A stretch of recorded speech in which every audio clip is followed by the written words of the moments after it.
간혹 신앙생활을 하다 보면은요, 예정설 때문에 불안해하시는 분들이 있습니다. 뭐냐면 내가 지금까지 신앙생활 잘 하다가 만약에라도 하나님이 나를 예정해 놓지 않았으면 어떡하지? 뭐 이런 생각을 하시는 거예요. 그러니까 불안한 거죠. 예정설을 몰랐을 때는 모르는데 이 예정설에 대해서 듣고 난 뒤부터는 불안해지는 겁니다. 내가 비록 지금 이렇게 열심히 봉사하더라도 만약에 하나님이 나를 예정해 놓지 않았으면 어차피 구원 못 받을 거 아니야. 이런 불안감을 가지고 계시는 것 같아요. 그런데 예정설은요, 정반대의 상황을 염두에 두고 만든 겁니다. 그러니까 이 예정설 때문에 불안해한다는 자체가 아주 놀라운 거예요. 불안해하지 말라고 예정설을 만들어놨는데 예정설을 배운 순간 불안해하는 거죠. 예정설은요, 신앙생활 하다가 죽음같이 거대한 어려움이 직면할 때 신자들이 신앙을 포기하게 되잖아요. 근데 그거 하지 말라고 지키라고 만들어낸 교리입니다. 그런데 오히려 이 교리 때문에 자기가 예정되어 있지 않을 거라는 착각을 하는 이상한 아이러니에 빠진다고요. 하나님은요, 자기의 백성 사랑하십니까? 미워하십니까? 자, 여기서 우리가 명제를 하나 두고 가죠. 하나님은 구원하기를 원하실까요? 심판하기를 원하실까요? 명확히 하셔야 됩니다. 심판의 하나님도 있잖아요. 있다니까요. 근데 하나님이 심판하려고 창조했어요? 구원하려고 창조했어요? 물론 하나님이 구원이라는 건 타락 이후의 목적이지만 인간이 타락할 때 하나님이 심판하는 게 목적이에요? 구원하는 게 목적이에요?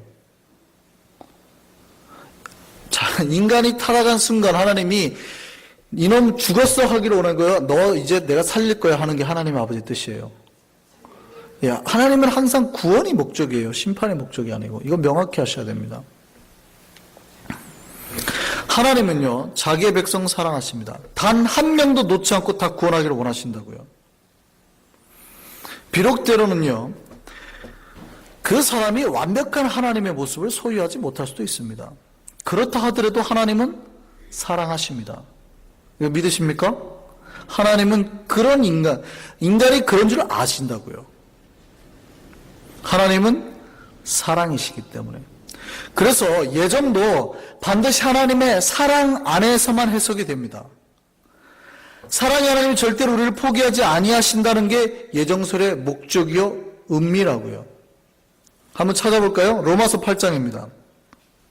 오늘 본문을 그대로 두시고 로마서 8장을 한번 찾아보겠습니다. 신약성경 로마서 8장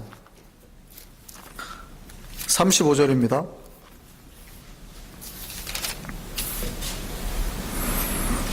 신약성경 로마서 8장 35절에서 39절까지입니다. 신약 250쪽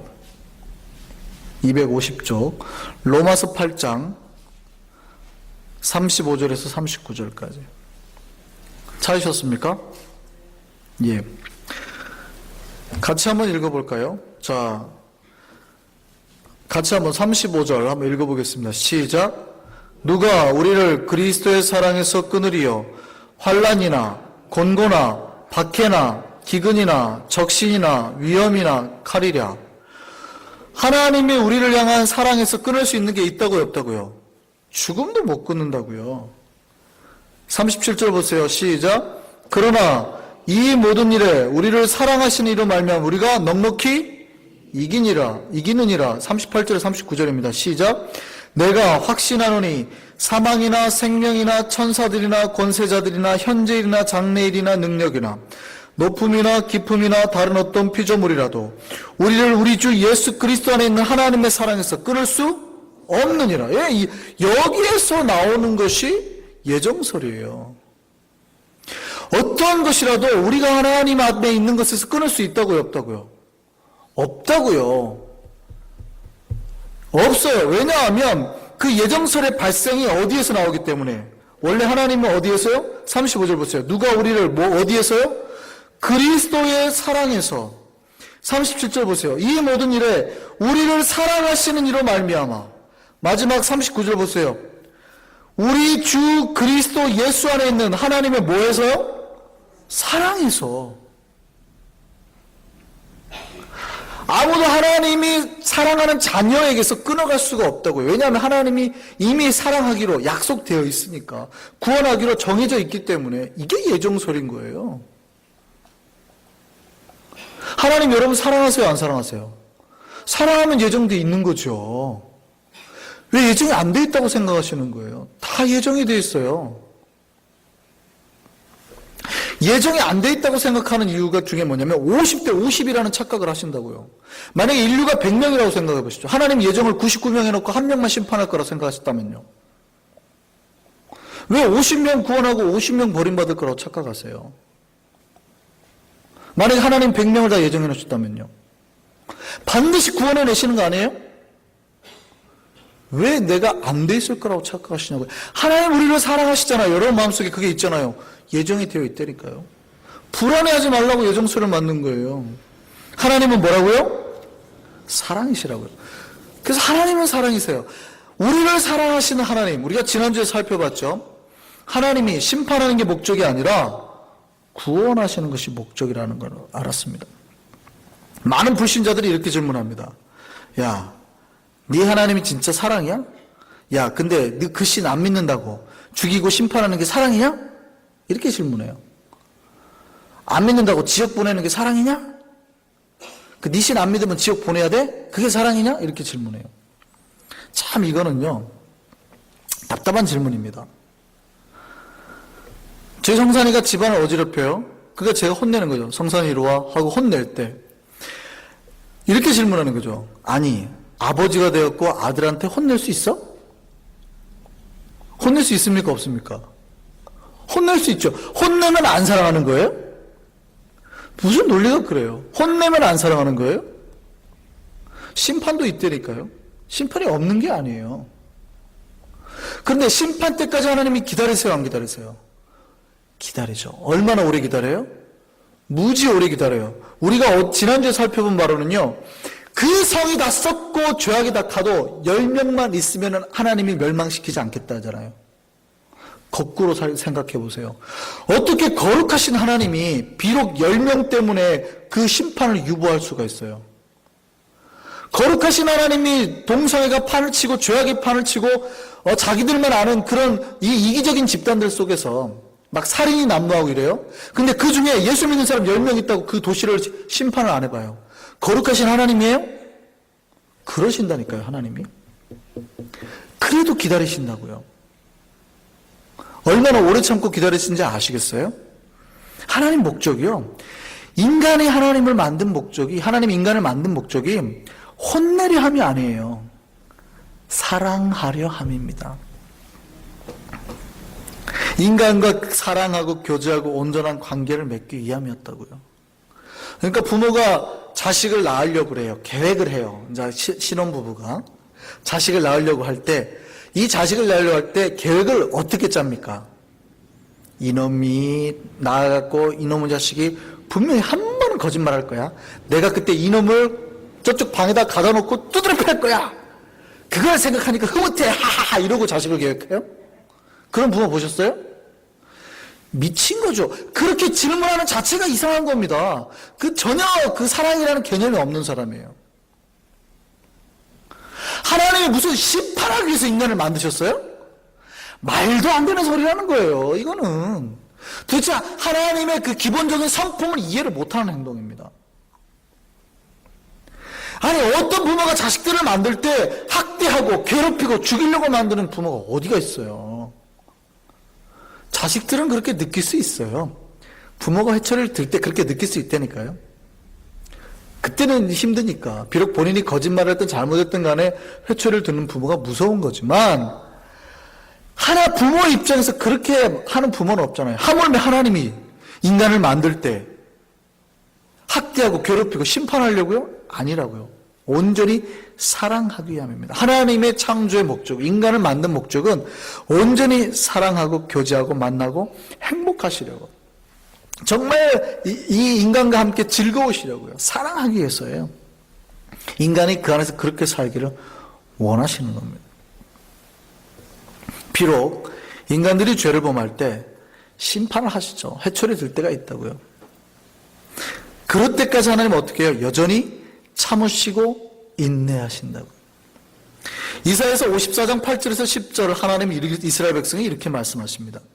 내가 넘치는 진노로 내 얼굴을 내게서 잠시 가렸으나 영원한 자비로 너를 긍휼히 여기리라. 네 구속자 여호와께서 말씀하셨느니라.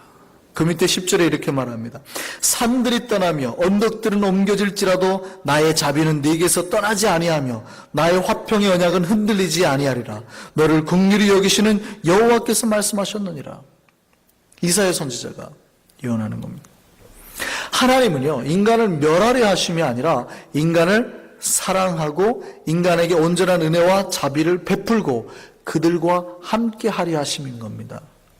그 하나님이 저와 여러분과 함께 하심을 믿으시기 바랍니다. 때로는 우리 삶에 잘못한 거 있어요. 하나님이 혼내실 수도 있죠. 근데 그것이 우리를 죽이기 위함이에요? 아니에요. 빨리 회복해가지고 다시 잘못으로부터 돌아와서 하나님 앞에서 사랑하고 은혜 나누고 기쁨으로 살게 만들기 위함입니다. 소돔과 고모라도 마찬가지입니다. 오늘 이제 본문으로 다시 돌아가시죠. 오늘 본문에서 하나님이 소돔과 고모라에 하나님이 소돔과 고모라 가신 이유가 뭡니까? 심판하러 가시는 거잖아요. 심판하러 가시는 건 맞지만 그것 자체가 근본적인 목적은 아니에요. 지금까지 오래 기다렸죠. 근데 어떻게 해요 이제? 저 지난주에 말했잖아요. 하나님이 천사라는 2명의 천사를 특공대로 파송한다고요. 뭐하러 파송하세요? 의인 멸망에 휩쓸려 가지 않게 하기 위해서. 하나님의 자녀, 하나님 백성들 멸망 속에서 망하지 않게 그들을 구하러 가는 겁니다.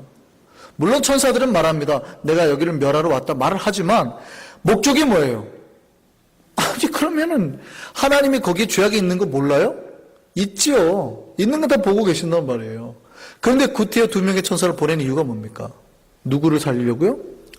롯을 살리려고요. 하나님이 자기의 백성들 절대 망하지 않게 한다니까요. 단 한 명이라도, 단 한 명이 거기 있더라도 아이고 나 하나 정도는 하나님 잃어버리고 쓸어 가시겠지 안 하신다고요. 반드시 찾아내서 살린다고요. 반드시 구원해내신다고요. 그러기 위해서 특공대 2천사를 보내는 거 아닙니까? 여러분이 어느 곳에 있든지 어떤 상황에 있든지 여러분이 하나님 앞에 신실하게 서잖아요. 하나님 절대 여러분 잊어먹지 않으신다고요. 여러분 구하러 특공대를 보낸다니까요. 천사를. 그래서 반드시 건져낸다고요. 어떻게 건져내시는가 이제 오늘 보시죠. 2 천사가 소돔에 이르렀습니다. 소돔에 이르렀더니 롯이 그 2 천사를 보고 대접을 해요. 마치 아브라함이 하나님 대접한 것 똑같죠. 나그네 그냥 보내지 않고 대접하려고 했어요. 그러니까 롯도 부지 중에 천사를 대접하게 되죠. 그들을 데리고 집으로 갑니다.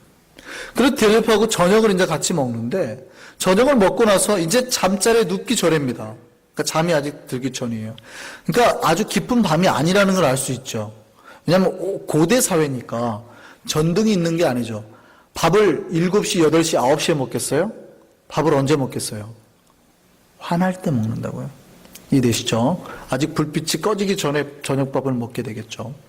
그리고 이제 잠자리에 캄캄해지려고 그러면 누워야 되는데 아직 그들이 눕기 전에예요. 오늘 본문 19장 4절 보니까 그들이 눕기 전에 밥을 먹고 약간 이제 캄캄해지는 거예요.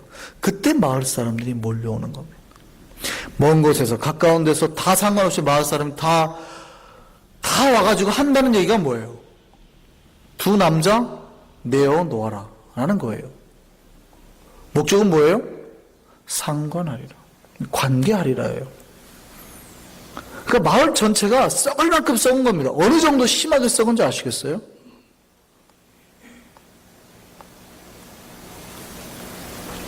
물론 우리가 나중에 에스겔서 보면 또 나옵니다. 이렇게 썩었을 뿐만 아니라